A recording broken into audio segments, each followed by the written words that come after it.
Bonsoir la famille, bonsoir à toute la communauté, bonsoir à la diaspora, toute la communauté noire à travers les Antilles, la Guadeloupe, la Martinique, Haïti, aux États-Unis, partout où vous êtes. Bonsoir à tous les Africains du continent. Alors, je fais cette vidéo rapidement juste pour parler un peu, pour regarder un peu l'état par rapport à la lutte que nous menons, par rapport au changement auquel nous aspirons, par rapport au comportement dans la communauté. Parce que tous les jours, lorsque je me promène, je fais pas mal de réflexions lorsque je suis tranquille. Je fais pas mal de réflexions. Mais avant de commencer, comme je dis toujours, je tiens à remercier le Créateur, Tukanu Kalunga, le Dieu de nos ancêtres. Je tiens à honorer tous nos martyrs, ceux qui sont morts pour la cause africaine, ceux qui n'ont pas tremblé, qui n'ont pas eu peur, qui sont allés jusqu'au sacrifice. Les Thomas Sankara, les Modibo Keïta, les Sylvanus Olympio, les Barthélemy Boganda, les Sékou Touré, les Nkwame Nkrumah, les Oumniobe, Félix Moumié, Emery Patrice Lumumba, et beaucoup d'autres. Nous devons parler d'eux, c'est d'eux que nous devons parler. C'est très important. Il y a des gens qui me posent des questions, mais le Dieu que tu viens nous parler, Tukanu Kalunga, le Dieu de nos ancêtres, c'est du n'importe quoi. Chers amis, je tiens d'abord à vous dire une chose. Je ne suis pas quelqu'un qui n'a pas été dans les autres religions. Moi, j'étais chrétien. Hein?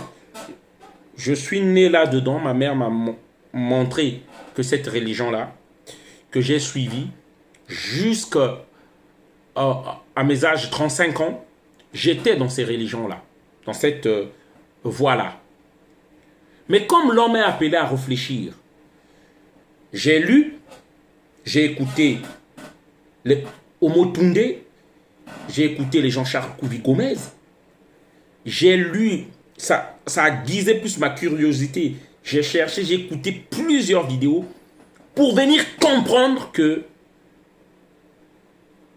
non, nous sommes le produit de la colonisation, de la lobotomisation. C'est très important de pouvoir le dire, chers amis. Si nous avons été colonisés culturellement, politiquement, nous avons été colonisés aussi spirituellement. Puisque c'est eux qui nous avaient défendu de parler nos langues.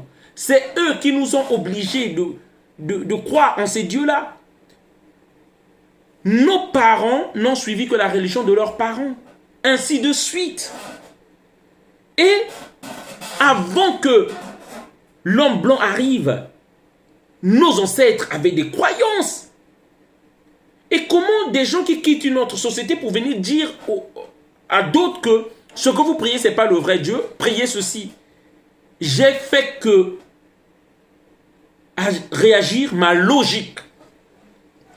Lorsqu'on vient de découvrir des textes comme les textes égyptiens, à savoir que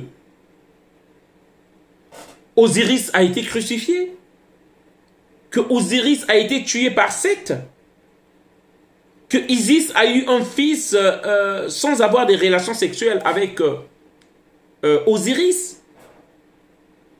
Lorsque on voit des textes que les dix commandements de Dieu, que ça existait 2000 ans avant, des millénaires avant. J'ai pas tué, j'ai pas volé. J'ai pas pris la chose qui ne m'appartenait pas. Mes chers amis, ça appelle à réfléchir, s'il vous plaît. Avant qu'on nous parle d'un certain Jésus aujourd'hui, on nous parlait de Dionysos, qui est ressuscité le 3e jour. On nous parlait de Mitra. On nous parlait de Bachu, qui ont eu les mêmes attributs qu'aujourd'hui Jésus. En fait, en réalité, ce n'est que les attributs d'Osiris. Qu'on a changé des noms au fil des ans jusqu'à Jésus aujourd'hui qui s'appelle. Ce ne sont que les attributs d'Osiris. Et lorsqu'on cherche des preuves matérielles, des preuves historiques de l'existence du personnage de Jésus, des preuves historiques, administratives, Parce que l'administration a existé bien avant la naissance de Jésus, parce que le calendrier chrétien commence qu'à partir de la naissance de Jésus-Christ, donc en l'an 0. Or, avant, on connaît même les dates de naissance des autres pharaons. Donc l'administration existait. Lorsqu'on réfléchit, et vous allez comprendre, c'est ceux-là qui ne lisent pas, qui ne s'instruisent pas, comment facilement. Moi, j'ai été chrétien, je devais même être prêtre. Mais lorsque je viens comprendre cela, je dis non. Ils ne peuvent pas nous mentir. Ceux-là qui disent qu'ils veulent notre bien depuis la nuit des temps, c'est ceux-là qui nous ont esclavagisés. Et comment on prie le même Dieu avec les esclavagistes qui savent et pourtant que c'est mal de faire ça, que leur Dieu ne permet pas de faire mal à l'autre. Mais nous font comprendre que nous sommes des esclaves, que nous devons accepter ça.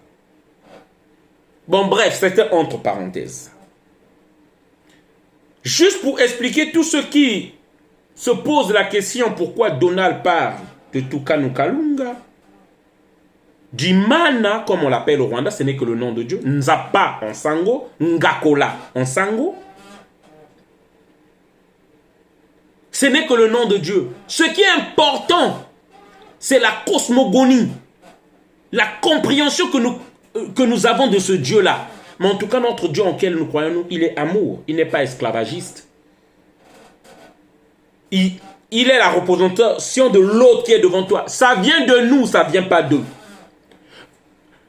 Un peuple qui sait ça ne fait pas l'esclavagisme. Un peuple qui sait ça. Et comme disait Simon Kimbangu, si le livre là que vous pensez là, que c'est à eux ces écrits-là, confrontez juste leur comportement, leur façon de faire avec ce qui est écrit dans ce livre-là. Et vous saurez ces livres-là appartiennent à qui? Les droits de l'homme dont ils parlent là, que c'est eux qui ont fait ça. Regardez leur comportement avec ce qui est écrit là-dedans. Ça vient des Noirs, les droits de l'homme. Ça ne vient pas d'eux. Et vrai que la preuve que ça vient de nous, parce que notre comportement, on n'est pas agressif, on n'est pas sauvage, on n'est pas barbare. On est doux, on est conciliant. On est amour. Voilà. C'est ça la vraie preuve que ça vient de nous. Et moi, aujourd'hui, j'ai compris, ils nous ont diabolisé, nos ancêtres. Regardez dans cette religion-là, les anges, les saints, la majorité, ce n'est que eux. Nous, on n'est pas là compter là-dedans. C'est très important. Le tableau de Michel-Ange dans la chapelle Sixtine à Rome, la création. Dieu qui donne la vie à un blanc. Mais nous savons que dans l'histoire, les premiers êtres de l'humanité, ils sont nés en Afrique. C'est pourquoi on dit que l'Afrique est le berceau de l'humanité. Et c'est des Noirs. Si le blanc était né en Afrique, il serait mort. Ce n'est pas possible avec cette chaleur-là. Ce n'est pas possible. C'est une mutation du noir. Ce n'est pas moi qui le dis, Yves Coppens, un français et un blanc. Je ne veux même pas parler de Cheikh Anta Diop qui l'a dit bien avant. Bref, comme j'ai dit, c'était entre parenthèses. Le débat n'était pas là. Je venais juste parler, donc honneur à tous nos ancêtres. Respect à eux. Je viens parler en fait dans cette vidéo rapidement. Beaucoup d'Africains qui ne savent pas que bientôt nous allons être colonisés et peut-être esclavagisés. On ne se rend pas compte, les gens dansent, ils font la fête comme si tout allait bien. Or c'est dangereux. C'est dangereux pourquoi? J'ai plus peur pour moi. J'ai atteint mes 40 ans. J'ai plus peur pour mes enfants maintenant. Dans quel monde ils vont venir? J'ai peur pour vos enfants. Dans quel monde ils vont vivre? Actuellement, dans le Sahel, 2 blocs se battent. 2 blocs se battent actuellement dans le Sahel. Un bloc des anciens esclavagistes, ceux qui se sont partagés l'Afrique à la conférence de Berlin. Hein? Les pays qui ont été construits par nos ancêtres, parce que c'est eux qui ont construit ça sans salaire. C'est eux qui se battent actuellement au Sahel et Ceux qui n'ont jamais été des esclavagistes qui se battent là, qui veulent la reconquête de l'Afrique. Entre-temps, les anciens esclavagistes utilisent les Dogons, les Peuls, les Djaranké ou en tout cas toutes les ethnies qui sont là-bas, qui sont des Noirs, qu'on arme d'un côté à un autre, qui se battent et qui s'entretuent. Ce que l'Africain oublie, c'est que lorsqu'ils auront gagné, comme ils avaient fait par le passé, en nous attaquant un à un, lorsqu'on attaquait les Zoulous, ceux qui étaient de l'autre côté là, ah, c'est pas nous qu'on attaque. Lorsqu'on attaquait les Congos, lorsqu'on attaquait, on a détruit les empires un par un, les uns après les autres. C'est nous tous qu'on a esclavagisés après. Lorsqu'ils finiront ça, c'est nous tous qu'on va esclavager. Nous attendons qu'il y ait une conférence de Berlin 2, que ces forces-là, qu'ils arrêtent de se battre et qu'ils s'asseyent encore et décident. Et lorsqu'ils vont décider de nous esclavagiser, qui prendra notre défense? Qui prendra notre défense? La question reste à poser. Les Africains, c'est un constat, je profite de faire dans la communauté, on ne fait pas le bilan. Le combat qu'on est en train de faire dans chacune de nos communautés, le combat qu'on est venu faire, c'est plus changer plus en matière vue à chercher à être leader qu'autre chose. Là, je parle même de nos différentes communautés. Les Camerounais, les Congolais, RDC, les Gabonais. On a oublié le combat dirigé contre l'ennemi que nous avons. Maintenant, c'est la guerre entre nous par rapport, après avoir échoué de faire tomber la principale cible, notre objectif. En passant, même ceux qui ne lisent pas. Parce que moi, je pense que, j'en parlais avec une sœur, une amie, qu'il est important, avant même de venir dans le combat là, de lire même 1 ou 2, 3 ouvrages, de connaître un peu ce que nos prédécesseurs ont eu comme expérience dans cette lutte. Mais c'est dommage. Même ceux qui n'ont lu aucun livre, qui ne connaissent l'histoire d'aucun leader, veulent être au devant de la scène, au devant de la cohorte, au devant des troupes pour être leader. C'est triste. Ce que je dis est d'une grande importance. C'est ce que nous constatons. D'où nous échouons.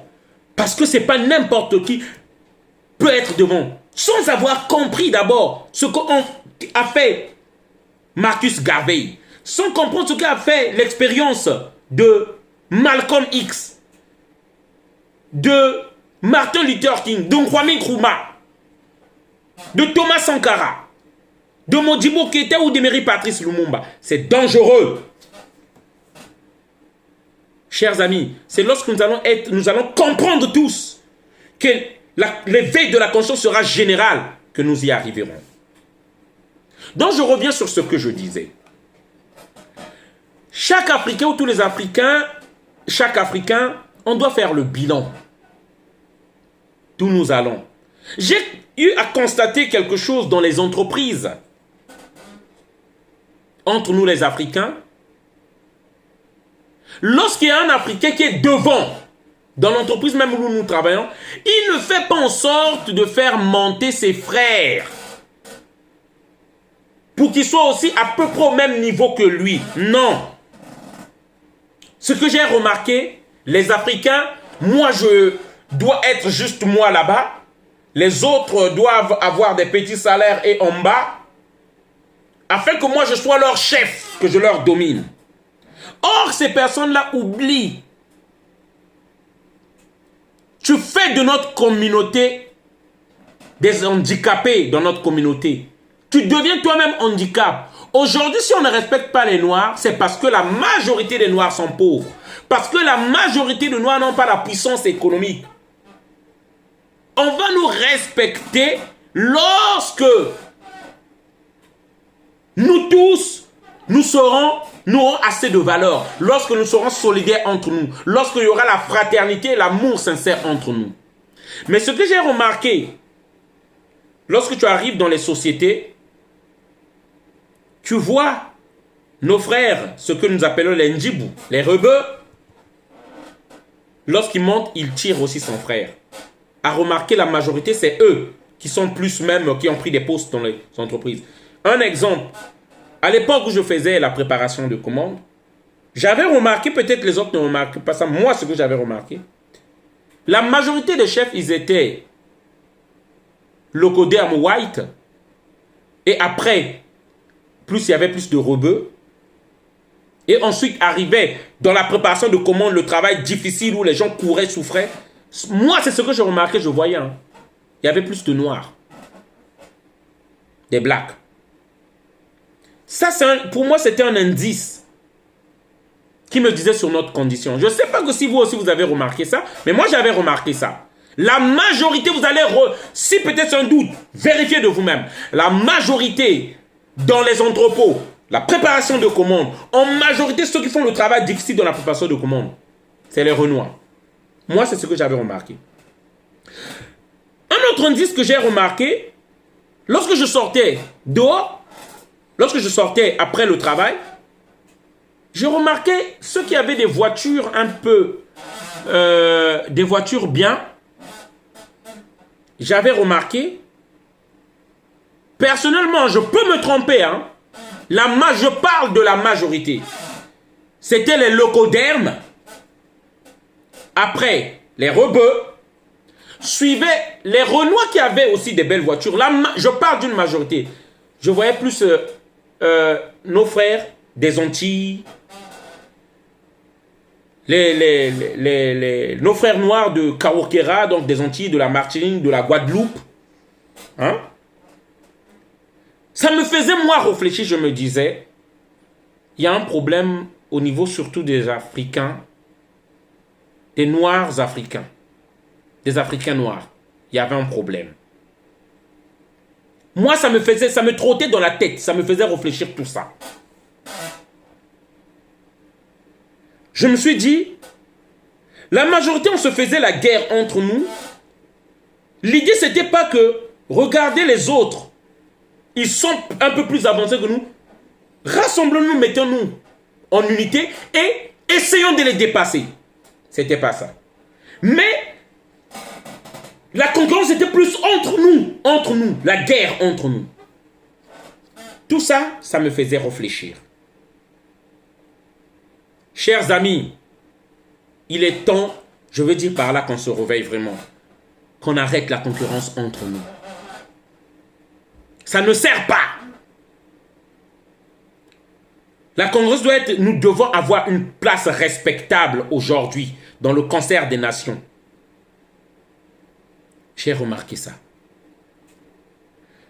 Les Noirs, surtout les Congolais où je suis, je parle parce que je connais les Congolais, je suis plus avec les Congolais.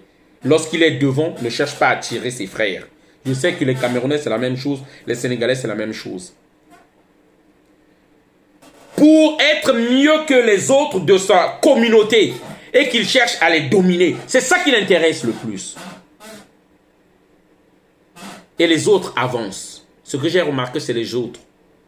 Ils avancent, ils tirent leurs frères. C'est ce qui fait que le noir, la majorité, hein, je suis sur la majorité, qui arrive aujourd'hui en 2010 en France, et le rebeu qui arrive, ou peu importe le blanc, portugais, italien qui arrive aux mêmes années, on a tendance à remarquer les autres avancent plus et le Renoir, ils sont toujours dans le boulot avec lequel il est arrivé en France. Il continue, ne cherche pas à faire de formation. Et dans le milieu où il est, on parle des futilités qui ne le font pas, qui ne le fait pas avancer. C'est triste, mais c'est un constat et c'est triste. Donc, pour moi, les indices même des véhicules, hein, parce que nous le savons, même si ça ne se dit pas, par rapport aux véhicules, on peut voir le train de vie d'une personne. Je sais qu'il y a d'autres qui prennent des crédits, je suis d'accord, mais on remarque un certain train de vie, une réussite quand même. Même après tout, les banques nous prêtent de l'argent ou nous donnent des crédits par rapport à nos revenus. Pour moi, en tout cas, tout ça, ça me tique.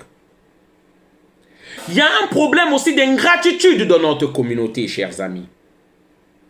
Je parle ici des mots qui ne nous font pas avancer, d'ingratitude dans notre communauté. Surtout dans notre communauté, on pense que je me fais petit,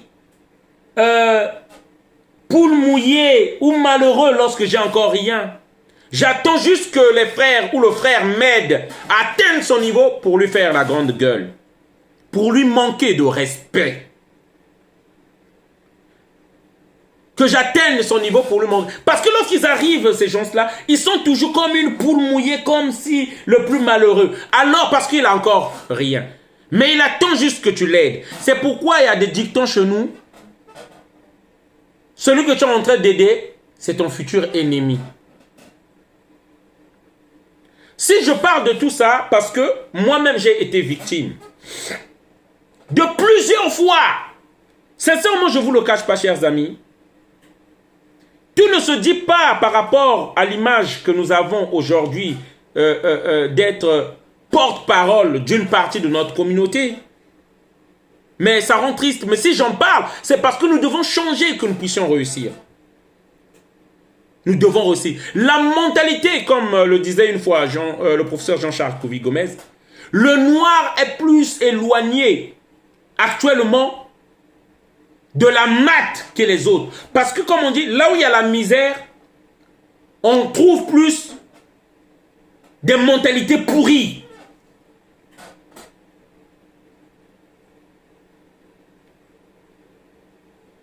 C'est l'autocritique ce que je fais là.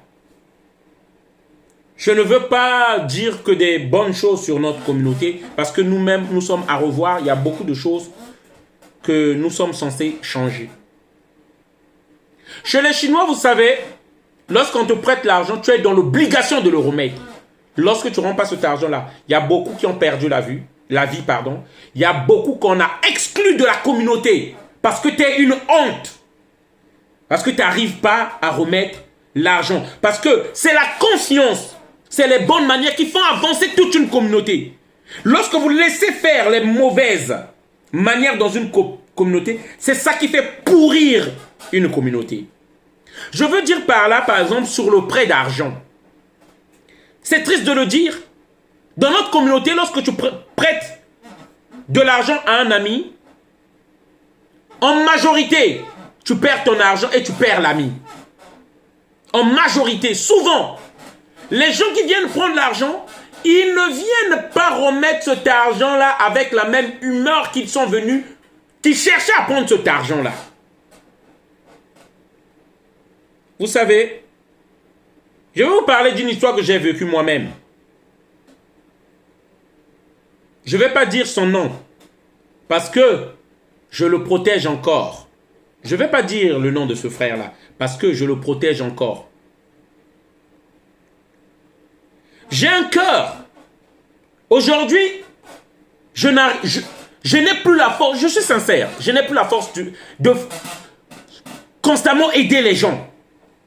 C'est vrai que je continue à le faire. J'envoie des petites sommes à ceux qui sont parfois au Maroc, quelqu'un qui est dans le besoin, même en France ou aux États-Unis, des gens que je ne connais pas. J'ai un cœur.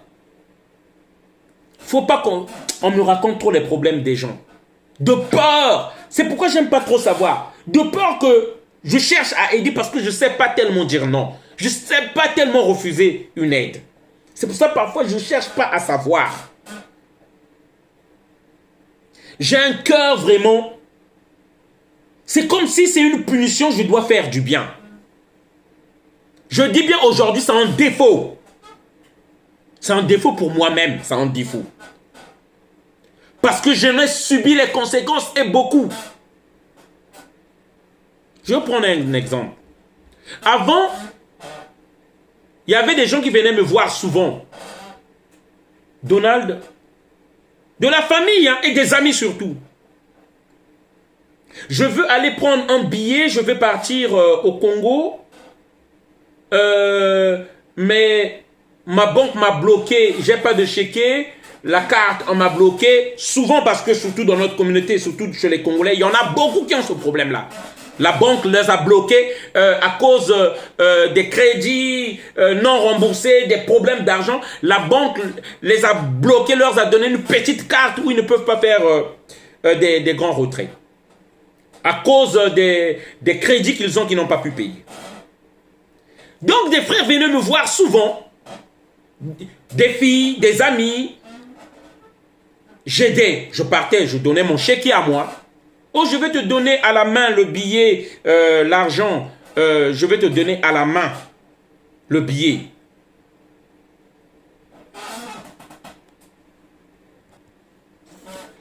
Donc, on venait souvent me voir pour me demander une aide. J'aidais. Donc je pars, je signe le chèque, mes chèques, je vais te donner l'argent à la main. Sans garantie, hein. J'étais naïf, faut le dire. Parce que c'est ce cœur-là. Lorsqu'ils viennent, vous ne pouvez pas savoir la façon dont les gens viennent, ils supplient. Et tu te dis que en fait la personne n'a plus que toi. Et tu aides. J'ai aidé pas mal de gens. Avec difficulté, mais qui n'arrivait pas à rembourser.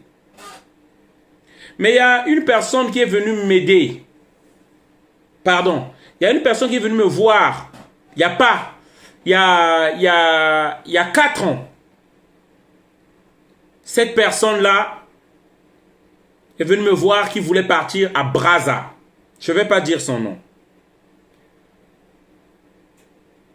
J'ai pas voulu faire ça. Je l'ai d'abord montré quelqu'un d'autre. Il est parti chez la personne. La personne, je pense, était plus malin que moi parce qu'il faut le dire. Lui a refusé son aide. Lui a dit qu'il ne pouvait pas. Il est revenu me voir. Ah non, lui, il ne peut pas. Donc, si tu peux m'aider et tout.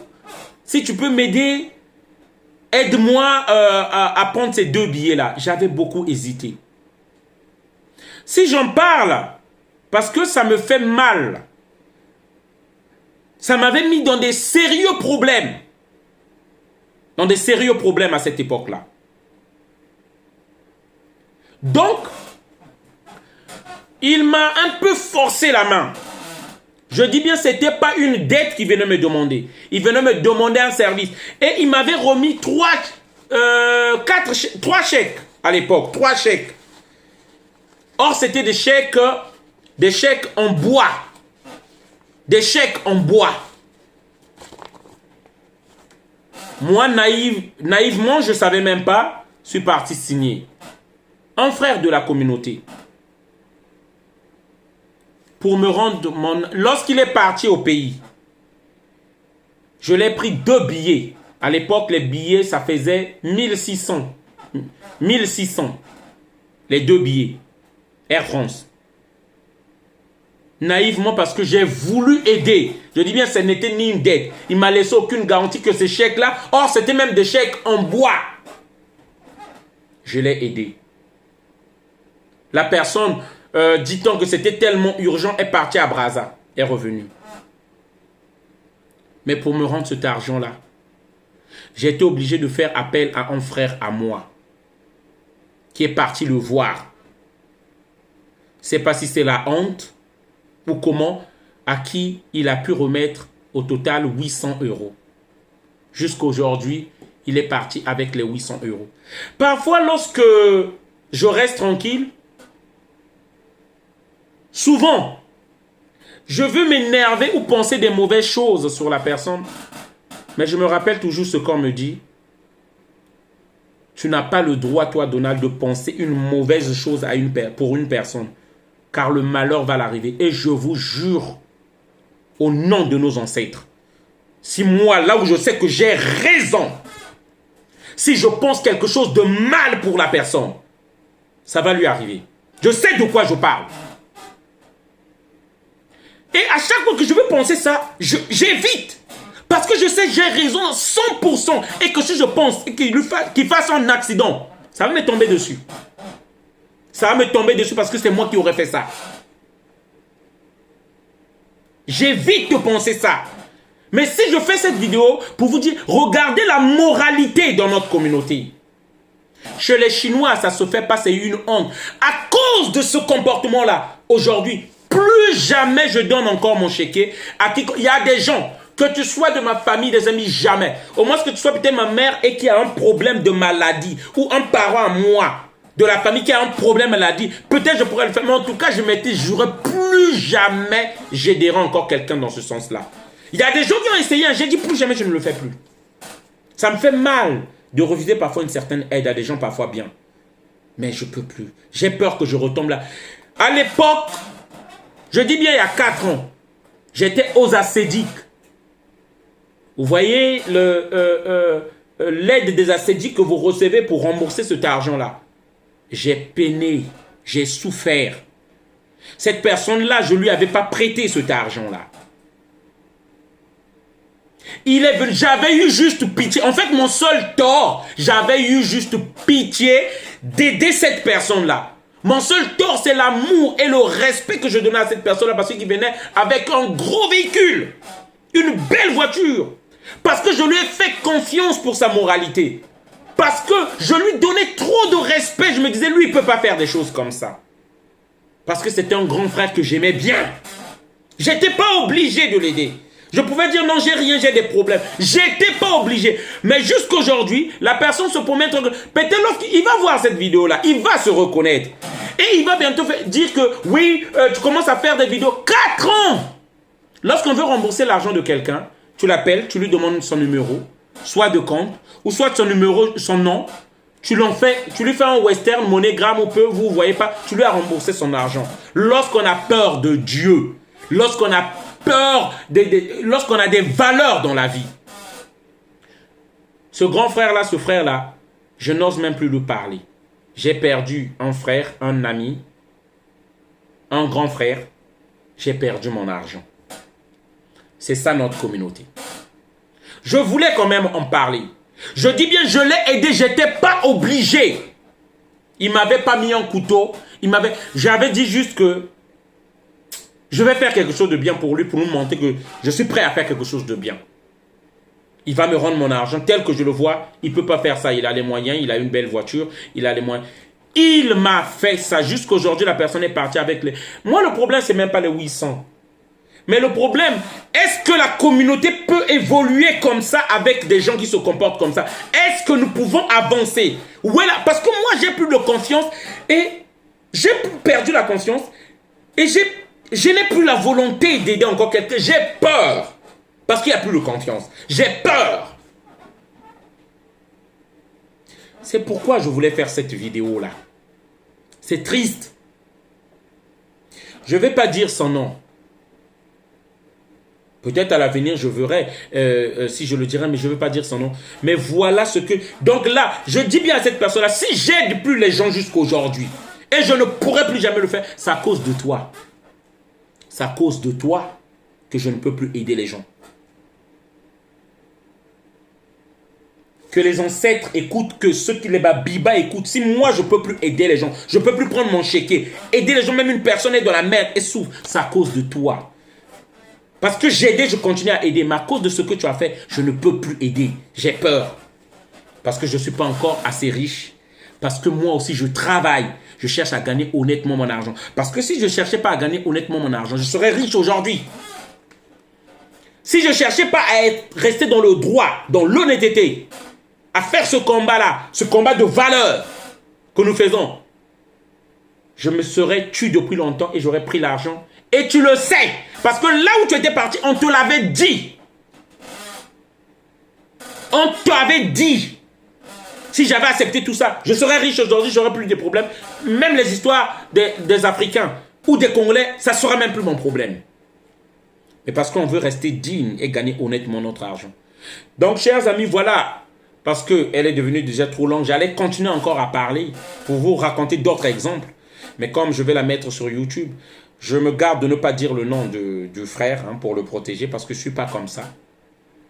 Mais c'est dommage. Là, par rapport à ce que les gens nous ont fait, l'ingratitude des gens qu'on aide, lorsque tu aides la personne, et dès que la personne, l'Africain, arrive au niveau qu'il souhaitait, tu es son premier ennemi, commence à t'insulter. L'ingratitude, c'est aussi ça. Et c'est ce qui fait que notre communauté n'avance pas, parce que celui qui a aidé a peur maintenant d'aider. Parce qu'il a peur de faire son prochain ennemi. Il a peur d'avoir encore un autre ennemi qu'il va fabriquer lui-même. Parce que pour toi, tu te dis juste, ah, je suis arrivé, je peux faire la grande gueule. Ce que tu oublies, tu condamnes les autres. Parce que la personne n'a plus la volonté de vouloir aider. Comme moi aujourd'hui, je ne veux plus aider. Je ne peux plus encore faire ce que la bêtise que j'ai fait là. Parce qu'il y a quelqu'un qui m'a correctionné, qui m'a laissé des chèques en bois. Des chèques en bois. Des chèques en bois jusqu'à aujourd'hui.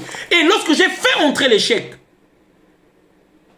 lorsque ça sort comme le chèque en bois, si vous savez comment fonctionne les bois, tu as une amende. Donc j'ai payé encore l'amende de 50 € parce que le chèque est en bois. Donc non content déjà de ce qu'il m'a fait, il me fait encore payer de l'argent. Et si ce n'est pas aux frais que j'avais envoyé là, même les 800 € là, j'aurais pas donc il aurait tous les 1600 € et quelques, il aurait ça jusqu'à ce jour. Voilà la méchanceté de nos frères qui disent même qu'ils veulent même que la communauté n'avance pas. Voilà. Or, dans la communauté chinoise, ce genre d'individus, de personnes sont écartés parce que vous entravez la bonne marche et l'évolution d'une communauté en faisant ainsi. Et c'est pourquoi j'appelle, je termine cette vidéo en disant, frère, nous devons écarter tous ces frères-là qui ont ce comportement-là. Sinon, nous n'avancerons plus jamais. Nous devons écarter de la communauté tous ces frères qui se comportent ainsi. Voilà. Ma grande peur, que je ne pense jamais quelque chose de mal pour ce frère, je vous jure au nom de Dieu, je sais ce que je suis. Je sais qui est au-dedans de l'enveloppe que vous voyez devant là. Je sais cet être-là qui est là. Parce que j'ai déjà eu à le faire, même dans ma propre maison. Les choses se cassent au nom de Dieu. Les choses se cassent dans la maison. Parce que je sais que l'être qui est dedans là, qui est là, lorsque je me fâche ou je regrette quelque chose, ou j'ai des soucis sur quelque chose, des trucs se cassent dans ma maison au nom de Dieu. C'est pour ça que je ne souhaite même pas penser quelque chose de vrai, parce que je sais qu'à 100% j'ai raison et quelque chose de mal va lui arriver. Je n'ose pas. Mais c'est triste. Je préfère prendre sur moi. Mais c'est triste d'agir comme ça. Ce n'était pas de l'argent que je t'avais prêté. Tu n'étais pas venu me demander que je te prête de l'argent. J'ai aidé avec mon cœur. Et voilà ce que j'ai récolté. Changeons nos habitudes, chers amis, dans la communauté. Merci. Partagez la vidéo qui est là et partout. Merci. Bonjour la famille. Bonjour la communauté. Bonjour la diaspora. Bonjour la communauté afro-descendante.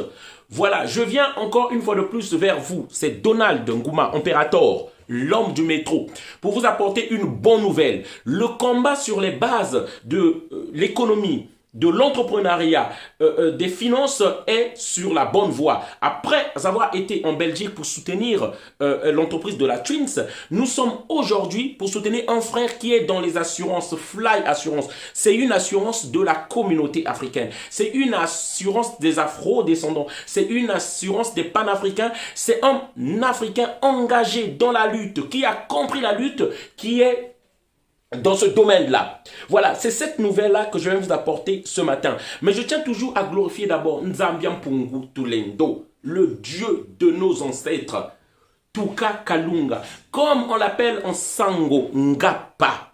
Voilà, comme on l'appelle du côté du Rwanda Imana, comme l'appelaient les anciens Égyptiens, Amon-Ra. Je tiens à honorer la mémoire de Thomas Sankara, de Emery Patrice Lumumba, de Sylvanus Olympio, de Modibo Keita, de Oumniobe, de Félix Moumier, de tous ceux qui ont œuvré pour la grandeur de l'Afrique. Je tiens à honorer la mémoire de Cheikh Anta Diop et surtout de Marcus Garvey. Oui, Marcus Garvey qui nous enseignait cette voie, qu'il fallait que le noir reprenne le pouvoir économique, il fallait que le noir reprenne le pouvoir politique, judiciaire, les médias. En tout cas, il avait 5 instruments que nous devons reprendre, surtout le pouvoir économique. Et bien, nous en sommes là. Fly Assurance, c'est notre assurance à nous. Moi-même qui vous parle, comme on dit, la charité bien ordonnée commence par soi. Je lui ai confié mon assurance automobile. J'ai commencé par lui demander une comparaison. C'est gratuit, il est accessible, vous aurez son numéro, vous aurez lui-même. Donc, il vous fait une comparaison gratuite pour savoir si vous payez plus ou vous payez moins. Chez les Noirs, il y a un problème de confiance surtout. On dit, ouais, est-ce que c'est parce que c'est un Noir qui a la tête, est-ce que c'est sérieux, est-ce que c'est pas un escroc? Ça aussi, c'est une part de notre aliénation. C'est le travail qu'on a mis sur nous, on a perdu la confiance entre nous. Et alors, pour redémarrer, il faut qu'on réinstaure cette confiance. Il faut qu'on fasse un effort de permettre encore de faire confiance. Je peux vous dire, vous l'avez chaque mois au téléphone, vous pouvez l'avoir chaque mois au téléphone pour savoir s'il est bien, ça existe bien, et pour vérifier même votre assurance. Vous pouvez commencer à lui confier même l'assurance scolaire de vos enfants pour commencer. Pourquoi pas de votre habitat? Pourquoi pas de la famille? Avant de lui confier peut-être le tout. En tout cas, le conseil, ça vient de moi. Je vous conseille de contacter, rien que pour la comparaison, il vous donnera sur les meilleurs prix. Voilà, il a une, comment on appelle ça, une agrégation. Voilà, il est agréé. Voilà, donc il a une homologation. Et je dis bien qu'il n'y a pas de différence avec les autres assurances. C'est même mieux. C'est un frère qui a travaillé dans les plus grandes assurances de France. Voilà, dans la direction, et qui a décidé aujourd'hui, par rapport à la lutte qu'il fait aussi, de pouvoir s'engager lui-même. Et je vous appelle de soutenir ce frère-là. C'est Fly Assurance. Je vous laisse suivre la vidéo qui va suivre là pour en savoir un peu plus. Et vous avez le numéro de téléphone. Appelez-le tout de suite. C'est notre assurance à nous. Nous ne pouvons pas permettre à ce que encore cette assurance-là disparaisse ou quelque chose de notre frère disparaisse. Merci encore. Partagez la vidéo ensemble. Bienvenue chez Fly Assurance, la garantie de votre satisfaction.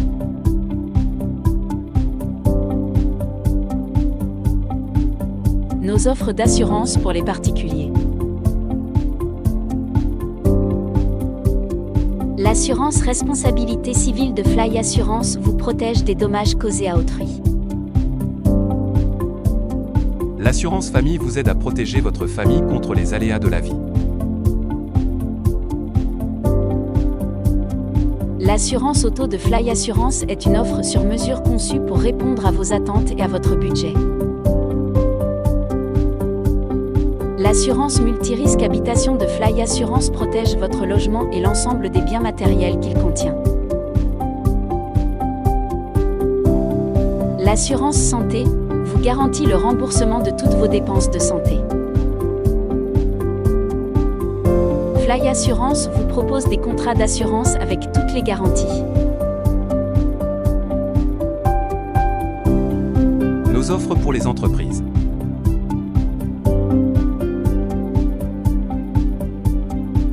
L'assurance responsabilité civile professionnelle se charge de couvrir financièrement votre entreprise si celle-ci cause un dommage à un tiers dans le cadre de l'exercice de son activité.